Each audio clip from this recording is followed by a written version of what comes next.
Fletcher and the Springtime Blossoms by Julie Rawlinson and illustrated by Tiffany Beek.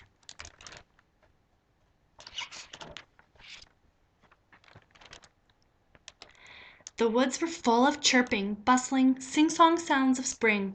Fletcher bounced along with his nose in the air, sniffing the just-burst buds of flowers and playing chase with butterflies, with his head spinning in sights and sounds. He tumbled happily down the hill into the sunny orchard, but when he picked himself up from the ground, he couldn't believe his eyes.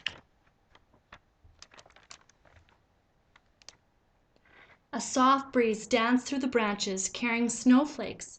Snow so late in spring, thought Fletcher. It will be too cold for the buds and butterflies. There's no time to lose.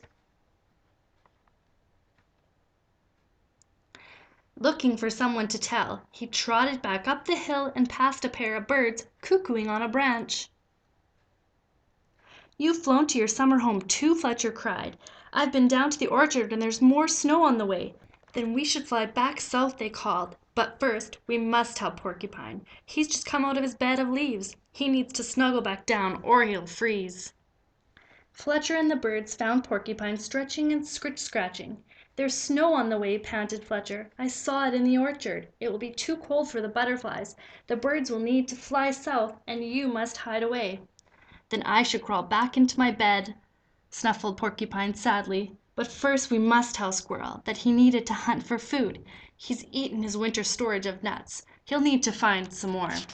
Fletcher, the birds, and Porcupine found Squirrel scampering after sunbeams. "Snow is blowing in from the orchard," gasped Fletcher. "It will be too cold for the butterflies. The birds will need to fly south. Poor Porcupine must go back to bed, and you must find some food."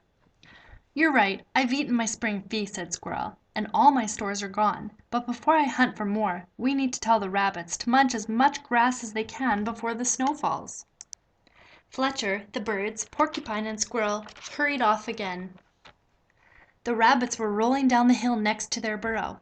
"Stop playing!" cried Fletcher. "There's snow blowing in from the orchard. It will be too cold for the butterflies. The birds will need to fly south. Poor Porcupine must go back to bed. Squirrel needs to find food, and you must munch more grass." "Before we eat," said the rabbits, staggering dizzily to their feet. "Let's go play in the snow." So the rabbits hoppity lolly polly hopped down the hill through the woods.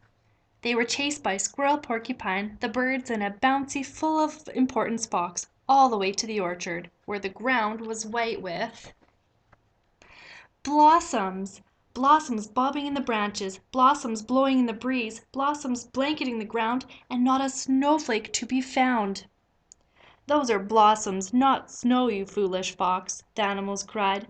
Fletcher blinked and rubbed his eyes, feeling very silly. But then the animals scooped up pawfuls and clawfuls of blossoms from the ground and covered him in a trickly shower of fluttering white petals.